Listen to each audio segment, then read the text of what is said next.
Hey, welcome back to my 100 videos in 100 days. I'm Danny, also known as the Kinky Polyatheist.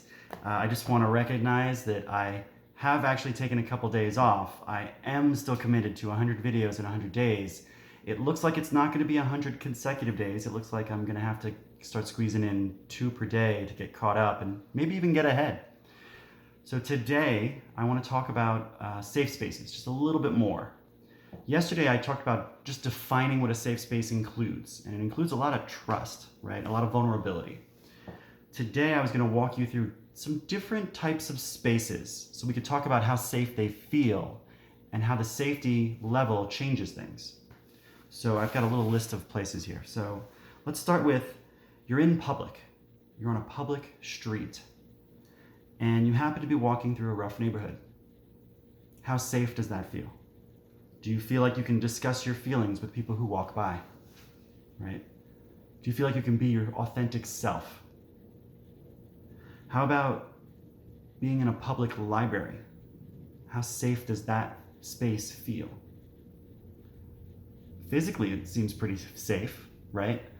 But at the same time, when it comes to emotions and stuff, you're not going to go there and just have like a big cry fest with your best friend. So public libraries are safer than the previous example. How about standing in a tourist trap? Let's say you're in Vegas, like I am, and you're standing on the strip, and you've got some guy like knocking these cards together and sticking these cards in your face while you're walking down the sidewalk. Does that feel safe? You think you'd want to? Do you feel physically safe? Do you feel emotionally safe?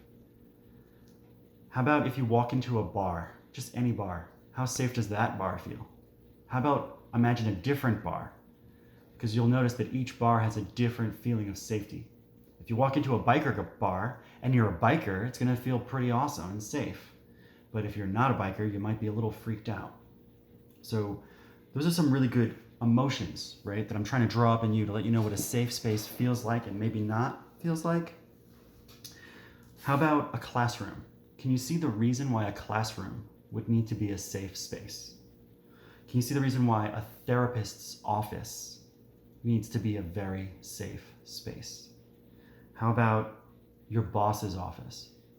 Does your boss's office feel like a safe space? What if it did? How would that change things for you? I'm going to move on to some private examples here. Say you're in your parents' house. You're over there for dinner. Does your parents' house feel like a safe space?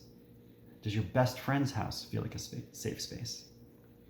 If you went to your ex's house, your ex-boyfriend or ex-girlfriend, would that feel like a safe space? How about your own house? Does your own house feel like a safe space? Does your safe space, your own house, does it change if you allow people into it? If your house feels like a safe space to you, and someone knocks on the door, and you open it up and it's a salesman, and for whatever reason you let them in, and now you have a salesman in your house, how safe does your house feel?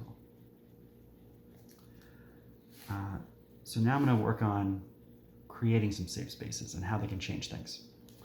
So if you're in a friend's house, and it's relatively a safe space, that's great.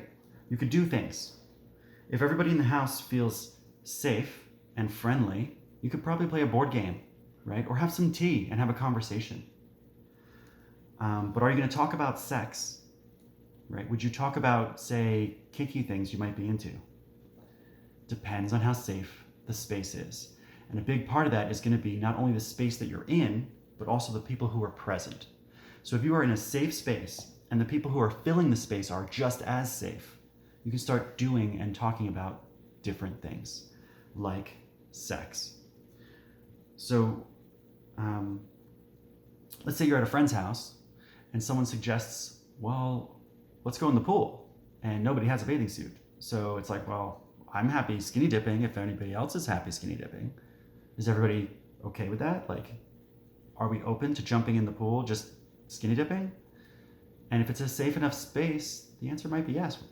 But if one person is not safe, then it doesn't feel like a safe space, right? The people who go and do it will actually not feel safe.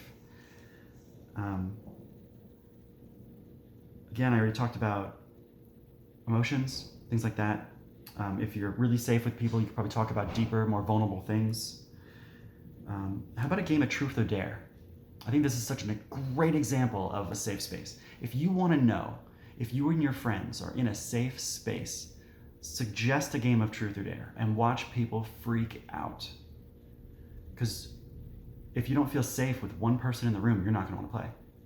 Unless you set some really clear boundaries about what is allowed and not allowed in the game. Which brings us back to my previous video about boundaries and why they're so important. If you can say, hey, we're going to play truth or dare, but no clothes will ever come off, that's a good boundary to make the environment safe enough for everyone to play. But if you did have a bunch of friends who were so super safe and comfortable with each other, the idea of someone being topless is probably not a big deal. So I'm going to take all that one step further, and I'm going to talk about kink spaces and how kink spaces are basically just a safe space.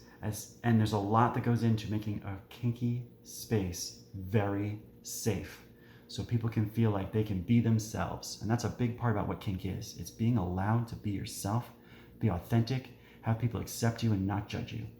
For example, if you have someone who likes to pretend to be a puppy or a kitten, if they are not in a safe space, they're not going to do it. But if they are in a safe space, then suddenly you will see them come alive as they're running around the party acting like a German Shepherd or a golden retriever and getting belly rubs. It can happen, and it's amazing, but it involves a safe space. So have you been in a kinky safe space where you were even able to talk about things that you thought were kinky, that you were into? Have you ever been in a kinky safe space where you could try something that you might be into? And when it all comes down to it, I want you to realize it's not just about the place you're at. It's not just the people you're with. It's you. You need to be a safe space. Try that. If you are a safe space for yourself and for others, imagine how your life's going to change and what new experiences you'll find yourself in. So I want to challenge you. What's up, Alex? So I want to challenge you to be that safe space for others, always, and watch how your life changes. I'm Danny. I'll see you guys later.